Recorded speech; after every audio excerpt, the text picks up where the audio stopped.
Cricket की खबरों के लिए India TV cricket YouTube channel subscribe करें, बेल आइकन दबाएं। नमस्कार, इंडिया टीवी क्रिकेट पर आपका बहुत स्वागत है। आपके साथ मैं हूं ज्योत्सना पाटनी, मेरे साथ मौजूद है मेरे सहयोगी वैभव भोला।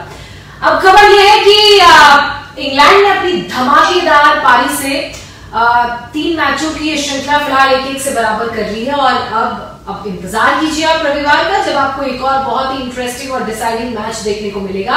और इंग्लैंड ने एक बार फिर से ये साबित कर दिया वैभव कि क्यों वो ओडीआई की नंबर 1 टीम है। देखिए दोस्तों, ये लगातार मैं बात यही कर रहा था कि इंग्लैंड ने जो पिछले 3 मैचेस हारे थे, जो सीरीज के आखिरी 2 T20 थे और जो पहला ओडीआई था, वो इंग्लैंड ने शुरुआत बहुत अच्छी की थी। जब आपने, अगर मैं बात करूं पहला ओडीआई की बात करूं, आपने 14 ओवर्स में ऑलमोस्ट आप 135 रन तक पहुंच चुके थे और फिर वहां से आपको आखिरी के 35 ओवर में सिर्फ 180 रन के आसपास चाहिए थे जीत के लिए। तो वहां पर आपने इंडियन टीम को अपने 10 विकेट तोहफे में दे दिए थे और आपने जो पहला ओडीआई, इंग्लैंड की अपनी बेवकूफी और अपनी गलतियों की वजह से इंग्लैंड वो मैच हारी थी। लेकिन आज अगर मैं बात करूं तो इंग्लैंड के जो टॉप ऑर्डर के बल्लेबाज थे, उन्होंने बड़ा समझदारी भरा क्रिकेट खेला, ज्यादा रिस्क नहीं लिए, ज्यादा चांसेस नहीं लिए। उन्होंने आज भी एक बार फिर शक की साझेदारी जरूर की, लेकिन उन्होंने थोड़ा रिस्क फ्री क्रिकेट खेला, थोड़ा सा सिंपल क्रिकेट खेला, स्ट्राइक को रोटेट किया, ज्यादा मतलब शुरुआत में एकदम से अटैकिंग मोड पे नहीं गए। और उसके बाद अगर हम क्या बात करें, बेन स्टोक्स जिस तरीके से आए बल्लेबाजी करने के लिए, देखिए उसके बाद तो full team India Ben Stokes का नाम लेते हुए नजर आई, चाहे विराट कोहली हो, कुरनाल पांड्या हो, कुलदीप यादव हो। वैगन व्हील भी दिखा रहे थे ना, हम टीवी पे देख रहे थे, कहां नहीं छक्के मारे उन्होंने। बिल्कुल बिल्कुल, हर जगह उन्होंने तो बड़े बड़े छक्के मारे। और जिस तरीके से देखिए शुरुआत में भी लग रहा था कि इंडियन टीम जो गेंदबाजी कर रही है वो 6 गेंदबाजी ऑप्शन के साथ है, लेकिन जब मैच जैसे जैसे आगे बढ़ा इंडियन टीम की गेंदबाजी, तब तो ये साबित हुआ कि नहीं, इंडियन टीम के पास 6 ऑप्शन नहीं, इंडियन टीम के पास 4.5 ऑप्शन है। प्रसिद्ध कृष्णा, शार्दुल ठाकुर, भुवनेश्वर कुमार और कुलदीप 4 ऑप्शन और कुरनाल पांडे आधे। क्योंकि देखिए कुरनाल पांडे की मैं बात करूं, उनसे सिर्फ 6 ओवर गेंदबाजी करवाई आपने, जिसमें उन्होंने 72 रन लौटाए। लेकिन यहाँ बात जरूर होगी, कुलदीप यादव ने 10 ओवर में 84 रन खा लिए। लेकिन आपको ये भी नहीं बोलना चाहिए, जो आपके 5वें गेंदबाजी के बॉलर थे, उन्होंने 6 ओवर में 72 रन दिए, उन्होंने 12 की इकोनॉमी रेट से रन दिए। यानी कि आज आप 1.5 गेंदबाज कम खेले, क्योंकि जिस तरीके से मैं हमेशा बोलता हूँ कि किसी ना किसी गेंदबाज का एक दिन खराब जरूर होता है और उस दिन आपको छठा ऑप्शन चाहिए होता है। यहाँ तो आपके, अगर मैं कहूँ, 2 गेंदबाजों का दिन बहुत खराब रहा, जिसमें कुरनाल पांड्या थे, कुलदीप यादव थे। बड़ा डिसअपॉइंटिंग डे रहा इंडियन टीम के लिए फील्ड पर।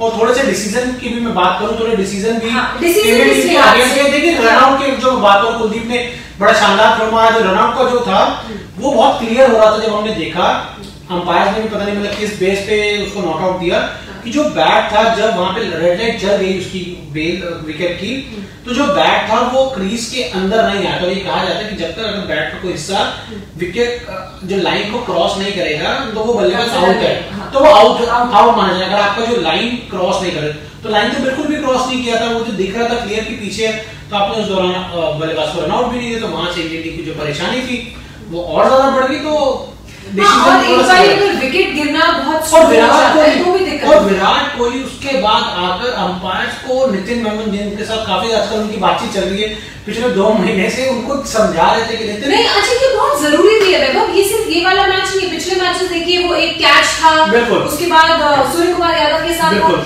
उसके बाद मेरे ख्याल से T20 में, तो इस तरह की बेनिफिट ऑफ डाउट। एक चीज और मुझे बहुत हैरान हुई कि ऋषभ पंत के एक शॉट ऋषभ पंत ने रिवर्स खेलना चाहा, तो उनके तो उस समय अंपायर ने उनको आउट दे दिया, लेकिन बाद में दिखा कि जो बॉल थी वो ऋषभ के बैट से रखी गई थी। तो जो अंपायर ने अपना डिसीजन तो ओवरटर्न किया, लेकिन उस गेंद को भी आपने डेड बॉल करार दे दिया। मतलब मुझे ये भी समझ नहीं है वहां पर क्या हुआ, कि थोड़ी सी अंपायरिंग आज के मैच में देखिए T20 सीरीज में थोड़ी सी खराब रही थी। जो थर्ड अंपायर की अंपायरिंग चल रही है, जो भी आपके बैठे हुए कमरे के अंदर, जी बिल्कुल, ऑन फील्ड अंपायर मतलब थोड़ा सा प्रॉब्लम रही है। लेकिन फिर भी अगर ये छोटी मोटी गलती को नजरअंदाज भी कर दे, 39 बॉल्स इंग्लैंड का परफॉर्मेंस बहुत अच्छा था। अगर इंडियन टीम में आज 400 भी बनाए होते तो इंग्लैंड आसानी से वहां पहुंच जाता, क्योंकि आखिरी के 2-3 ओवर में इंग्लैंड भी बहुत ज्यादा, मतलब उन्होंने कहा चलिए स्लो गेम खेला, उन्होंने कहा चलिए ठीक है, थोड़ी सी भारतीय गेंदबाजों को रिस्पेक्ट दे देते हैं। मतलब अब चलिए, अच्छा एक चीज इंग्लैंड के साथ बहुत अच्छी है वैभव, मैंने जो नोटिस किया, वो अपनी गलतियों को से सबक सीख के आते हैं, वो उस पर वर्कआउट करके आते हैं, जो मुझे थोड़ी कम नजर आती है टीम इंडिया में। देखिए इंडियन टीम ने, अगर मैं बात करूं, वो ये ऑप्शन है कि आपकी गेंदबाजी थोड़ी सी जो कमजोर आज भी नजर आई, पहले ओडीआई में भी नजर आई थी। वो तो आखिर में जो इंग्लैंड कोलैप्स कर गया, जो आपकी शुरुआत इंग्लैंड की वो भी बहुत मतलब शानदार रही थी। इंग्लैंड ने जो पहली पहले ओडीआई में भी आपके 135 रन लगा दिए थे, तो वहां पर भी आपके गेंदबाज शुरुआत में कुछ नहीं कर पाते थे। यानी अगर शुरुआत में आप ज्यादा विकेट से लेंगे, जिस तरीके से इंग्लैंड के हम गेंदबाजों को देख रहे हैं कि एक ओडीआई को, एक टी20 छोड़ दें, उसके अलावा 4 टी20 और 2 ये ओडीआई हो गए, उन्होंने इंडिया के जो शुरुआत के विकेट है वो बहुत जल्दी लिए हैं। मतलब शुरुआत के ओपनर्स की मैं बात करूं, उनको सेटल होने नहीं दिया। तो ये चीज इंडियन टीम की तरफ से थोड़ी लैक हुई है इस सीरीज में। आज भी हमने देखा कि 100 से ज्यादा रन की साझेदारी हुई। पिछले मैच में भी जेसन रॉय, जॉनी बेयरस्टो ने अच्छी साझेदारी की थी। तो अब इंडियन टीम के जो गेंदबाज हैं, उन्हें शुरुआत में जिस तरीके से जसप्रीत बुमराह विकेट लेते थे, मोहम्मद शमी विकेट लेते थे, तो ये बहुत मतलब थोड़ा सा आपको जो गेम टर्निंग बॉलर्स हैं।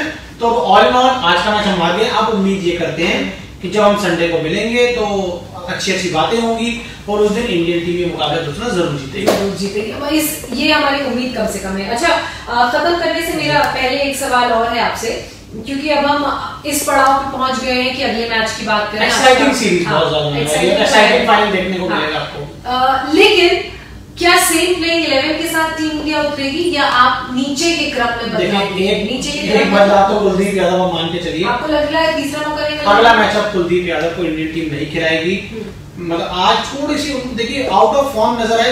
ये भी सच्चाई है कि जिस तरीके से हाँ उनको हैंडल किया गया पूरे मतलब पिछले 4-5 महीने की मैं बात करूं, जितना भी 2019 वर्ल्ड कप के बाद से कुलदीप यादव को जो आपने हैंडल किया उनके केस को बहुत अच्छे तरीके से नहीं किया। तो आप बिल्कुल अगले मैच में कुलदीप यादव को इंडियन टीम, एक मैच चले ठीक है आपने मौका दिया, दूसरे में भी खिलाया, अब मुझे लग रहा है इंडियन टीम कुलदीप को नहीं शायद खिलाएगी अगले मैच में।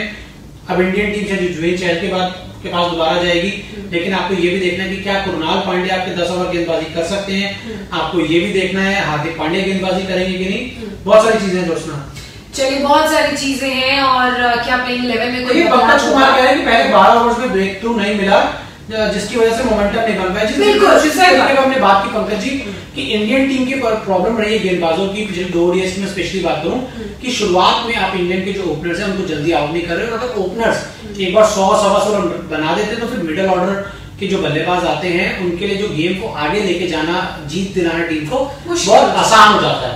अच्छा, बल्लेबाजों के लिए आसान और गेंदबाजों के लिए मुश्किल हो जाता है। चलिए, ये जो कुछ हमारे साथ हमारे व्यूवर्स जुड़े थे उनके सवालों के जवाब दिए। लोग राम राम कह रहे हैं, राम राम, गुड नाइट। और एक और हमारे उन्होंने अपना नाम उर्दू में लिखा हुआ है, तो अब हम दोनों उर्दू का कोर्स कर लेंगे। वेल वर्स्ड नहीं, हमें सीखनी पड़ेगी, लेकिन एग्जैक्टली गेम में हार जीत लगी रहती है। लेकिन हम उम्मीद करेंगे कि आप जो आखिरी मैच खेलें, आपकी किसी भी डिपार्टमेंट में जो तैयारी है वो कम ना हो।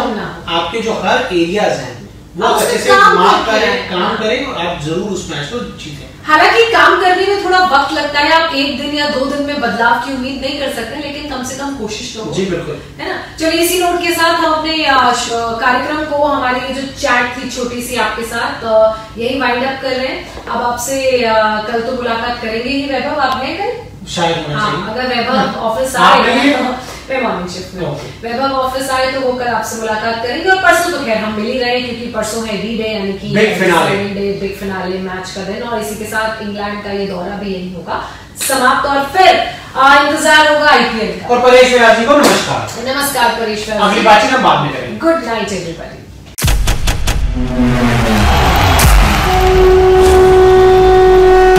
मैदान पर जब विराट का बल्ला चलता है तो खबर बनती है, और क्रिकेट की हर खबर बताते हैं हम आपको India TV cricket YouTube channel पर। तो जरूर करें सब्सक्राइब और भूलें ना बेल आइकन दबाना। जुड़े रहें इंडिया टीवी के साथ।